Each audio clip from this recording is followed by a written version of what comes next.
Thanks for joining us this morning for an exciting announcement about where we're headed as a community with our sustainability and climate action efforts in the city of Sioux Falls. I kind of wanted to kick off this topic today by sharing with you, and I'm not going to read these. This is a stack of letters I got recently from a bunch of kids at Roosevelt. And all these letters have to do with different climate initiatives that these kids want to see us tackling as a city. And I will say probably at least every month I get letters like this from kids, from second graders up to high schoolers. And a lot of times their number one concern that they're worried about is climate initiatives and climate change. And so what we're going to talk about today is obviously very important to our environment, to the sustainability of the resources that we have in Sioux Falls. But as we continue to attract workers and families and keep our young people here in this community, they want to know that they're living in a community that cares about their environment, that's focused on the resources that we have and sustaining those and preserving those. And so that's why today is important as well. So we as a city, we've been very forward-thinking with our approach to strategic planning. People talk about how well-planned this community is, and this is a very well-planned city. It's been planned for many, many decades, just very smart growth. Well, now we're looking at doing that more through a lens of sustainability and through climate-focused initiatives like this. We had a sustainability plan that we created more than a decade ago, and the world has changed a lot, even in the last decade. One of my mayoral friends that I've gotten to know well is Mayor Francis Suarez in Miami. In Miami, 4 months ago, hired their first chief heat officer. Literally, that's the person's title. That person's goal is focused on climate sustainability initiatives, but mostly centered around the rising temperatures in Miami. I know Phoenix has a chief heat officer as well, and what the heat is doing to water levels, what it's doing to pavement conditions, what it's doing to heating and cooling challenges. But we in Sioux Falls have been doing our own unique climate initiatives for many, many years. I mean, Dustin Hanson is here, who was at our landfill for many years, and one of the projects I always like to talk about is our landfill gas project, where we take the methane gas from our landfill, pipe that to Chancellor, and we help run the Poet ethanol plant off the methane gas that we pull out of our landfill. So we've been doing projects like that, but we haven't talked about them enough. And so this plan that we're going to roll out today is the first ever, what I would consider real comprehensive climate and sustainability action plan for the city of Sioux Falls. This plan will really position Sioux Falls as a leader in this region on climate and sustainability efforts. A lot of times as Sioux Falls goes, so does the rest of the region with some of these efforts. So we feel a responsibility to model the way for this region, for the state, for even the upper Midwest on what we're doing with climate and sustainability efforts. We have had roughly 18 months of community engagement that has gotten us to this point with this plan you're going to hear about today. There's been a lot of public input. There's been a lot of research done. There's been a ton of work by the lady who I'm going to introduce in a few minutes to my left here to put this plan together. So this plan prioritizes a few main things for us. One is clean transportation. I mean, a lot of times when you talk about sustainability and climate action, transportation, EVs, emissions is a big part of that. We as a city of Sioux Falls, we have a huge, huge vehicle fleet. If you think of all of our police cars, all of our fire engines, all of the fleet vehicles that we have with streets, all of our parks vehicles, our health department has vehicles. We are a huge, huge emitter of emissions into the environment. And so even this year alone, we started adding EVs to our fleet in order to start transitioning the way that we're treating our fleet here in the city of Sioux Falls. Protecting our water resources has always been very important in the city of Sioux Falls. We talk about the Big Sioux River a lot as being one of the best assets in this community. Think what this community would be without the Big Sioux River running through it. We have hundreds of millions of dollars being invested right now in our downtown just to be near that asset, just to be near that river. And so ensuring that we're caring for that river is very, very important. And so we've been doing Big Sioux Watershed Summit meetings for many, many years, but we're going to look at enhancing that to more climate-focused initiatives, which will include water and all the other things as we go forward in the years ahead.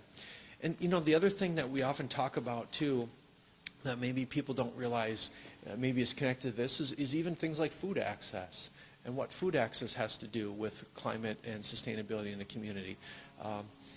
Most recently, I heard about this when I was at the state pen, and there was a Toastmasters club, and I was a guest there, and one of the inmates wanted to talk about more community gardens and access to food through community gardens, not only for the ability to get fresh food in local communities, but also for the community that creates of gardening together. So it was a bit of an eye-opener for me. You know, one of the talking points that I think will come out of today is people want to talk about our carbon emissions and what we're looking to do with that. And you're going to hear more about that from Holly. But we have a goal to reduce our emissions by 45% by 2030 and to be net neutral in those carbon emissions by 2050. So that's a very ambitious goal, and some may say, well, 2050, you know, that's 30, what am I doing my math, 38 years away, 28 years away, excuse me. It's a long ways out, but that work will start today. That work it has started already, and that work will continue. We've never been bold enough to put a flag in the sand and say, this is what we're shooting for. Now we've done that. Now we know how we can work backward from that goal to be carbon neutral by 2050 here in the city of Sioux Falls.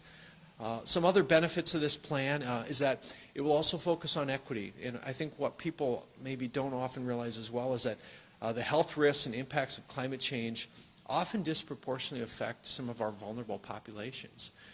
And so that's an important part of a plan like this. And also, we want to ensure that the community is engaged in this as well. So as we go forward with a plan like this, there's going to be a lot of calls to action where we're going to ask the community to get involved.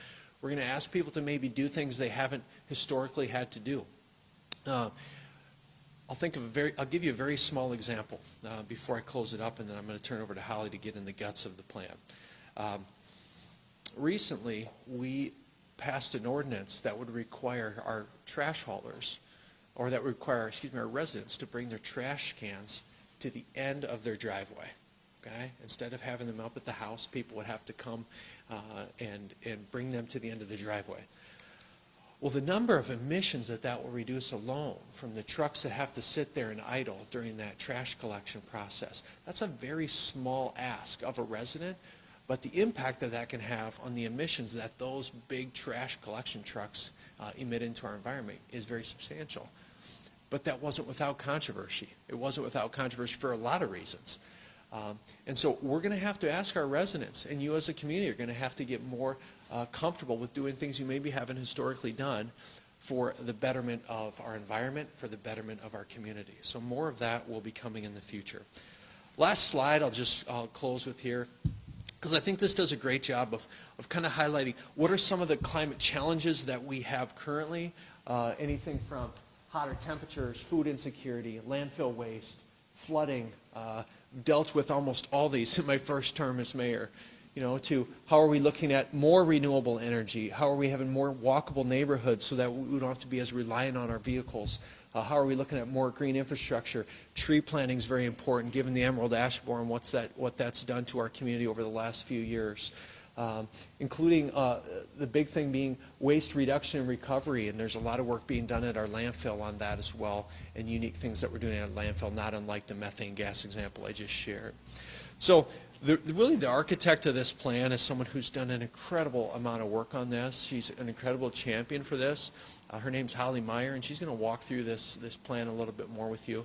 And so if you would please help me welcome Holly to the podium.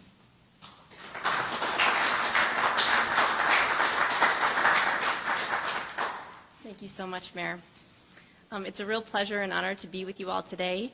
As the Mayor mentioned, this has been a 18-month-long process in close collaboration with the community to get to where we are. So it's very, very exciting. And today I'm going to talk with you about the process of the plan as well as some of the highlights within the plan. And so we worked in close collaboration with the community in two primary ways. The first one was developing a sustainable steering committee made up of a few city staff, but largely community stakeholders. A few of them are in the audience today. Thank you for being here. And those members of the committee represented key constituency groups that have a role in community-wide sustainability.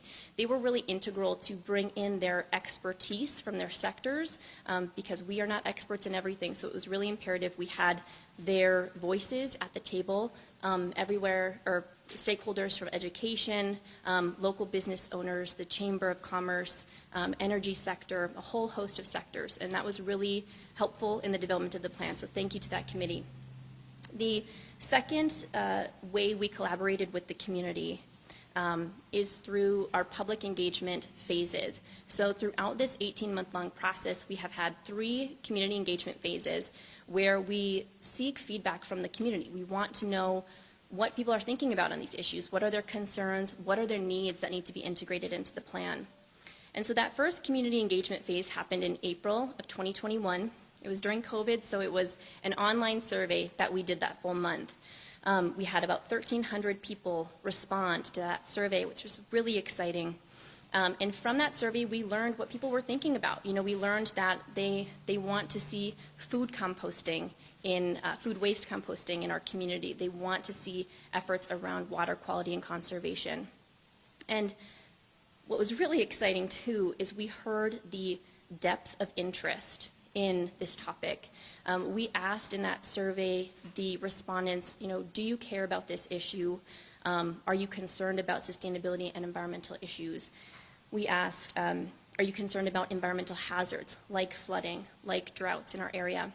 And we also asked if respondents think it's important Sioux Falls addresses this issue, as well as if you think sustainability and environmental issues are impacting your life today and future generations. And as you can see from the data on the screen, we heard a resounding majority of respondents say that these are very important issues to them. They are concerned about the hazards, and yes, they want to see us addressing this. So the big takeaway here, well, we got data that helped form the goals and the strategies of the plan, but it also indicated the support in the community of this work. The second community engagement phase was our open house that we held in October of 2021. We held this for 3 hours at the downtown library on the 21st of October, and again, it was a really successful event. We had about 140 people come to talk with our steering committee members, to speak with city staff about the draft plan thus far, and to engage in person, finally, about these issues. And it was a lot of fun. There was a lot of energy in the room, and again, illustrated the support and the desire for this work in our community. And finally, the third public engagement phase is happening now. So today, the draft Sustainability and Climate Action Plan is released, and we have a public comment period open for 3 weeks. That closes on March 21st. And so we encourage the community to review the plan. That can be accessed at siouxfalls.org/sustainability. Encourage you to download, review the plan, and provide comments. Really want to know if there's anything left out. Really want to know your thoughts on where the plan is at this point, because again, as the mayor mentioned, it will be integral to collaborate with the community on these efforts. Moving to some of the content of the plan. As the mayor mentioned, we had 2 foundational goals that really drove the overarching structure and framework of the plan. The first one is to reduce our greenhouse gases by 45% by 2030 and to achieve net zero emissions by 2050. These targets are really important for our community. They're bold and they are science-based, and it's really important that we work toward those to continue our leadership on sustainability in the region.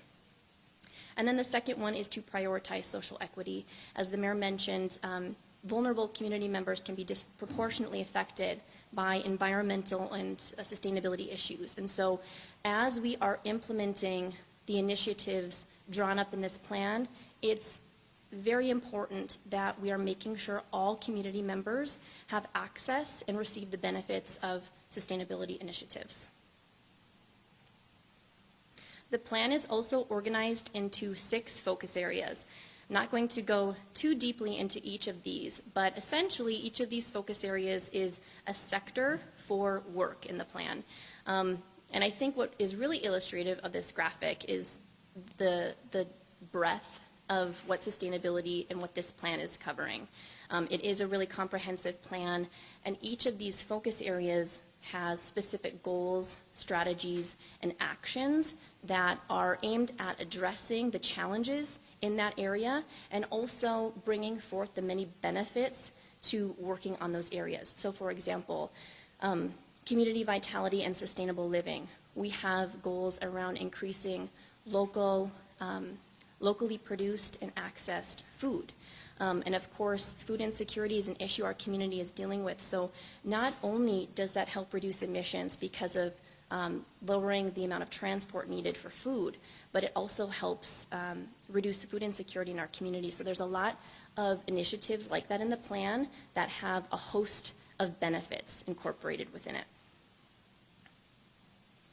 And then finally, priority actions. So the plan has a lot of goals, a lot of strategies within it, but I want to highlight a few of those that will be really key for us to be focusing on this year and in the next coming years.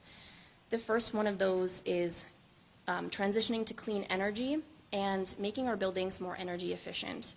This is beneficial, again, for a number of reasons. So we know that greenhouse gas emissions come largely from burning fossil fuels like coal, oil, and gas for our energy.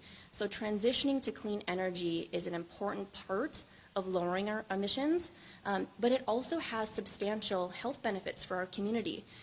We reduce the air pollution in our community as we move toward clean transportation and have more clean energy like wind and solar.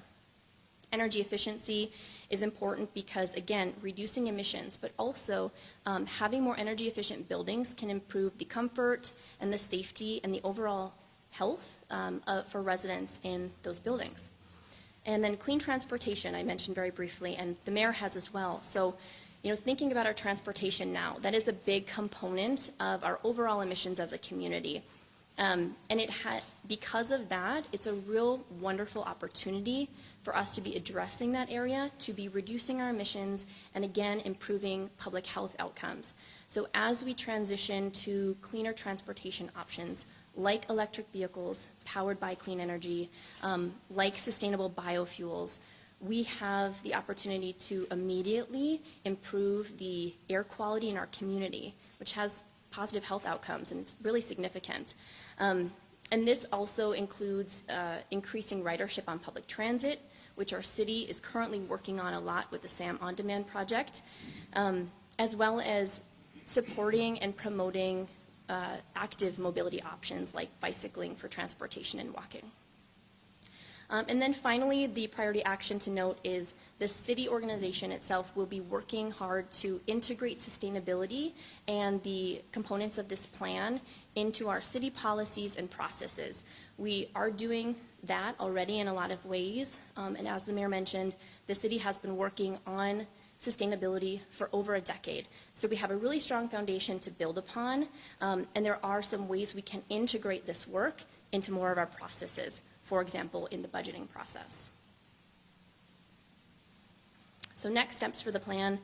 I mentioned the public comment is open, public comment period is open right now, March 1st to 21st. I encourage everyone to review the plan and provide public comment. Very interested to hear what our community is thinking about this work and want to make sure that it is community driven and incorporating all our community's voices. We will also be presenting to City Council at their informational meeting today and looking forward to that conversation with that body. And then finally, once we get all of the feedback from the community, we will integrate that, finalize the plan, and release that hopefully this spring, upon which we will move forward with gusto and work with our community partners, private sector, nonprofit sector, individuals, and households to fulfill the work of this plan. So that is all from me. We can now open it up to the media for questions. Any questions for Holly or I on this? Yeah. You mentioned some of the stuff with the city obviously can control and inconvenience, but what have conversations been like with private businesses with, in terms of reducing their emissions as well and getting on board with this plan? Great question. So I'm going to try to repeat that because I was told I need to do that. Okay. The question is, what are businesses and other entities in the community doing to work on these issues, reduce their emissions. Is that, How have the conversations gone with them? yeah.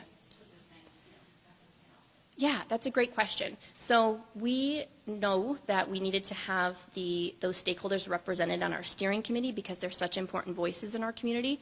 And so we have representation from the Chamber of Commerce. We have a local business owner who is in the room too and engaged in the plan.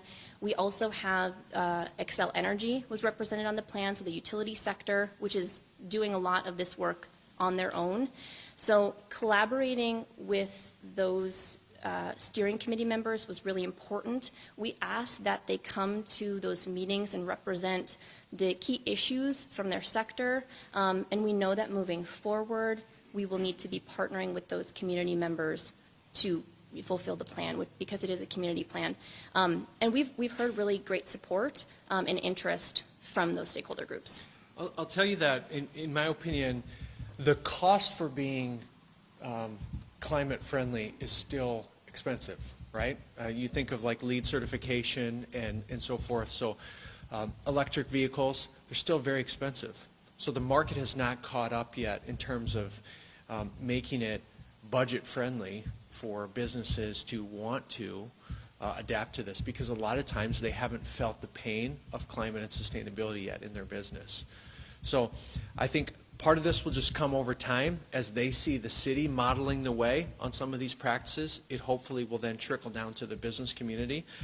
And then the market will also have to catch up with, I think, the increasing demand and making price points of things like EVs at a point where it does make sense. So if a business wants an F-150 or an electric F-150, it's a budget neutral decision for them. I think if it was, you'd see a lot more electric F-150s. And if you watch the Super Bowl, it was crypto and electric vehicles. This is all our country seems to care about. So I think we will see more movement in that direction. But right now, I will also say this, in South Dakota, we are a little bit more insulated and almost standoffish sometimes from these sorts of conversations around climate and around sustainability. We think of it more as a coastal issue, sea rising, but I'm looking at our street crew. We've had one snow event where we sent snow alert this year. We had one snow alert. We're in March. When's the last time you can remember us having a 12-inch plus snowfall? I mean, I have a hard time even remembering the last time we've had one of those. And so things are changing, and we need to realize that it's changing here in South Dakota as well. Other questions? What will the city do to educate the public and businesses along the way? Like what kind of programs will be available? That's a great question. So we're currently in the process of reformatting, reorganizing our website, and we want to have that be more of a resource area for folks who want to be implementing some of the initiatives in the plan.